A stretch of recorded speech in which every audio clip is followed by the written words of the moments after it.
All Athena Voyages suck. Remove the Athena Voyage from the game if it's going to be this ass. Remove it immediately. Get it off my screen. I never want to play a single one ever. The Voyages take forever. They are boring, and not much reputation is given to us pirates after completion. You might agree with my statement and could be wondering, why is no one talking about how garbage all the Athena Voyages are? It's because what I said is not true and I lied. Kind of. See, the vast majority of Athena Voyages, they do suck. They suck. And the payout just isn't all that great. They just never really feel worth the time they take to finish. But there is a certain Athena Voyage that is quite worth your time, if you take what is about to be shown into consideration. Without further ado, it's time to watch as I embark on the most profitable and only enjoyable Athena Voyage in the game, known as... Each time I load into a new server with intentions of starting a Veil Voyage, I immediately raise an Athena Emissary flag and proceed to go around to each and every emissary table looking for these little wooden boats. This gives me a rough estimate of the server population because each wood boat on each of these tables represents one ship in your server that is flying that exact emissary flag. No wooden boats on a table means no boats are flying that faction's emissary flag. The most important table to look for that is a great indication of whether you should server hop or not before you begin your journey are the Reaper Emissary tables. If there had been any more than one wooden boat on this Reaper table, I would have hopped onto a new server so fast that I get flagged for exploiting the server menu and I'm banned for being a complete bitch because of my fear for these guys. Lucky for me though, there were no ships running that Reaper Emissary on my server. At least for now they weren't. It was time to head over to my ship and vote for the Veil Voyage to get this show on the road. As I was doing so, I was blessed with 4 different types of resource crates that a previous pirate had left before logging off the game. Whether or not this was an act of kindness towards me from the previous owners of these crates or they were just too lazy to sell them for some added dinero, I took it as a sign that I was right where I was supposed to be. I quickly harpooned all the crates aboard the ship with the intention of unloading them at a later date. I really needed to get going on the voyage ahead. At this point in each journey, I always check to see if I remember to raise the Athena Emissary flag. My emissary flag's at level 1 for the time being, but that's soon to change because of the quest ahead and its treasures. Your profits are almost tripled at the end of the voyage because of this flag. Please, raise the flag.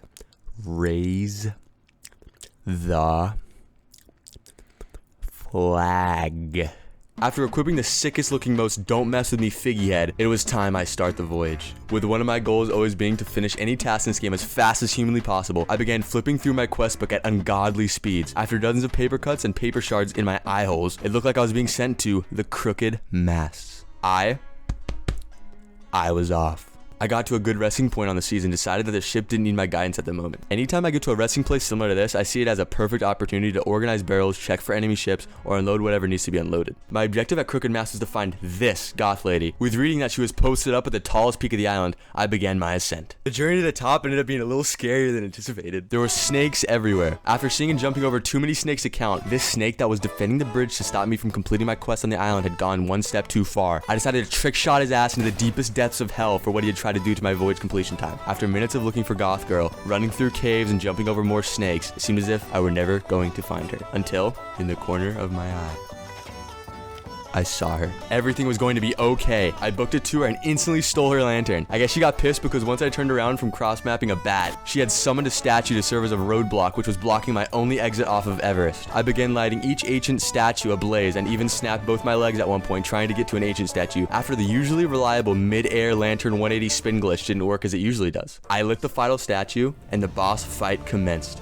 It really did. I desperately looked for incendiary grenades in the surrounding chest, but could not find any. It's always a good idea to light these ancient warriors on fire even though they're on your side, because that fire will spread from them onto the surrounding enemies, and it really does speed up this boss fight by dealing a considerable amount of passive damage. But in my case, since I had none of these grenades on me, I was going to have to do it the old-fashioned way. My sword was unsheathed, and the 1v12 began. I quickly cleared through the waves of ghosts until I had killed enough to where the final boss spawned. If you can really even call him a boss. He's classified as a boss just because of his high HP, but besides that, he's mad easy to eliminate, and his abilities are more so just annoying than anything else. Like, what is he doing right now, and how does this make anything tougher on me? Once I defeated Ghost Guy, he dropped this loot. I grabbed the mission essential gem, loaded up the ship, threw the gem in the ancient mask, and we were good to find out where our next chapter was going to take us along with our newly acquired treasure.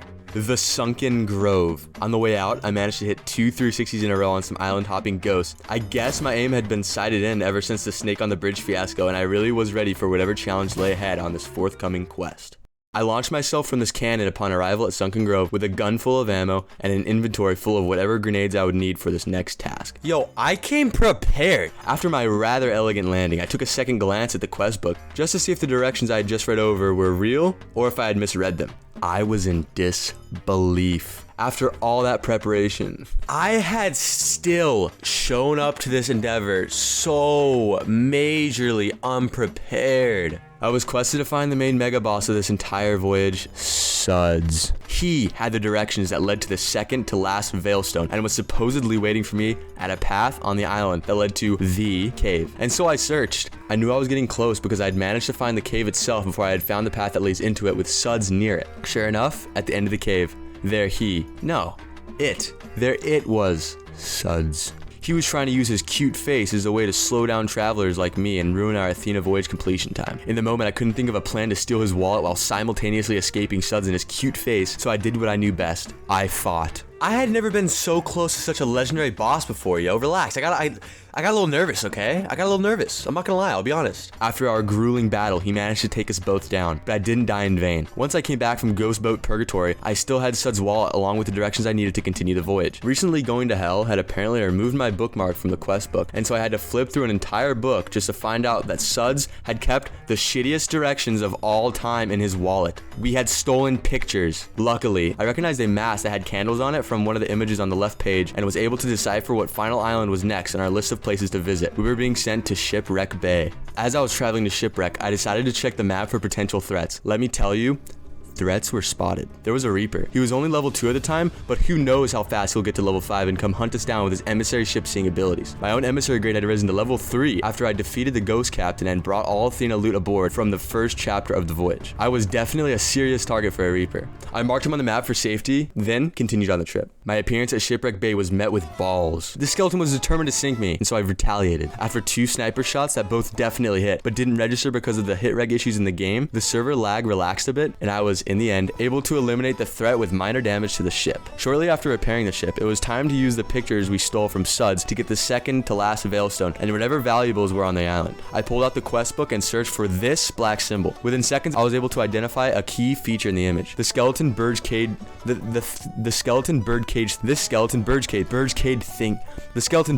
thingy, and found the chest. To my surprise, it was right where Suds had marked it. After unearthing Suds' chest and immediately bringing all loot aboard, I was able to briskly set sail towards our next destination once the Veilstone was chucked into the ancient mask. What lantern, wallet, or chest was I going to steal at the next destination, and where was I sailing to this time? I was sailing off to a tornado. Remember in the beginning of the video where I put this exact voyage, the Legend of the Veil Voyage, at the peak of a skyscraper-like pedestal in comparison to every other Athena voyage and pretty much all other voyages in the entire game? This voyage is on that high of a pedestal because of how cool the atmosphere surrounding this entire end chapter is and because of what's yet to come. With my ship fully stocked up and ready to go, I had no fear going into this battle. I was prime. Once the tornado struck down an entire naval fleet and 3 ghost forts, I reworked my course so I'd be sailing to the closest fort in relation to my ship. This simply makes things easier and saves time. Remember, I'm an efficiency fiend, baby, let's get. I steered clear of the first ghost galleon, and for one good reason. If you ever end up ramming into one of these beasts, you'll take a solid 3 to 5 holes. Depending upon your current crew count, you may not have the time at that very moment to patch these holes, making these 3+ holes no joke. Soon after I juked those first ships out, I was nearing the first fort. I raised sails to lessen my speed and to create a longer window in which I'd be able to shoot at the fort. If I were to be zooming by once the fort was in range, I'd most likely have to pop a Yui just to get another shot on the fort, which adds time onto the voyage. After the wind propelled my first ball into the high heavens, I adjusted my aim and sighted in the target. Each point blank shot following the first disgusting miss ended up hitting. 2 hits later, the fort was out of there and so was I. Mid-trek to fort number 2, I found myself in a grace period like I had experienced towards the start of the video. I once again used this time for maintenance. I patched my many holes, bailed water, and filled my inventory with whatever resources I'd need above deck for this next fort. The second fort went down without a fight. I took no damage and was immediately off to the third and final fort. I experienced yet another grace period en route to Fort 3, but it was quickly interrupted by a strange scream. Out of curiosity and concern, I pointed my telescope towards the direction in which the sound was coming from. I guess this galleon had decided to drop kegs behind itself to keep me off its rear, which doesn't make sense because they weren't the target. The fort was. How self-centered of them to assume that they were who I was after. Regardless, no obstacle was going to stop me from getting to Fort 3. Not even the hundreds of cannonballs being lobbed my way or terribly positioned explosives. I used the same tactics I used on every other fort on the third and final fort. It fell immediately. I knew the ghosts began shitting their pants once they saw that I had single-handedly destroyed 3 fully manned forts of theirs and was coming for their tornado next. Uh-oh. Wait, there's just another fort underneath the tornado. I've taken out 3, I can take out another. Unless this fort is magically like 10 mini forts all in one. Huh.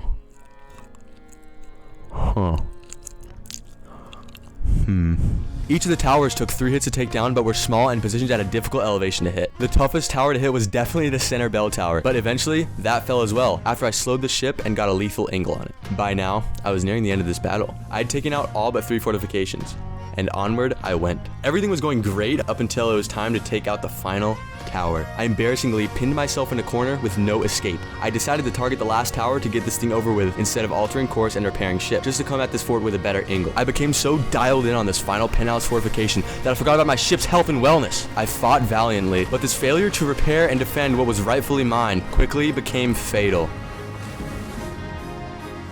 Is what men manning the fort said once I wrecked their shit. In reality, I did ignore my holes for a little too long, but the second I noticed I had destroyed the final fort, I instantly ran below deck to bail out all 7 kiddie pools worth of seawater that were literally seconds away from sinking me. Once that was taken care of, I had done it. The battle was won. I was victorious. Before I celebrate too much, remember that ship from earlier? With my failure to persistently keep track of their location throughout this endeavor, they could easily be right around the corner. I was not gonna let a Reap come yoink my pelf, so I took initiative. We were straight chillin'. No one was anywhere near our ship. That Reaper must have been just entirely oblivious to the huge vortex in the sky and must have been unaware to the valuables that are rewarded to whichever player defeats the forts beneath it. As soon as possible, I sprinted onto the Fort of Ruins. I wanted to see just what exactly I was about to receive for my bravery. I began stacking the loot into one central location for it to be an easy grapple. With this strat and with previously parking the ship in the perfect spot, I was efficiently able to load my ship with all the plunder I deserved via harpoon. Each time I use a grapple, I'm always astonished by how much more enjoyable it as a feature makes this game. I'm able to suck up all the loot from the top of a fort directly onto a ship, and each item takes seconds to get aboard. I then got to the point on the seas where everything was on board,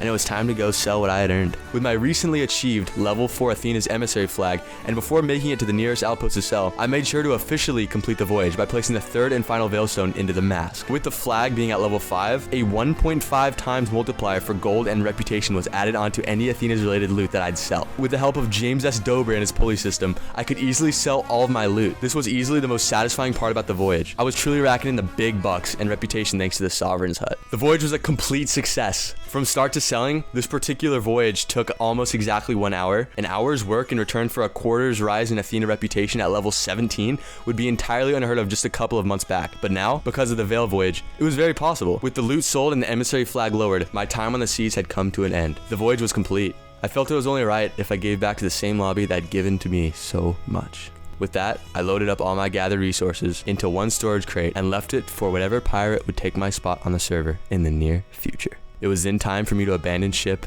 and log off. Thanks so much for watching. Subscribe or like the video in support of my little tiny channel, and stay tuned for more.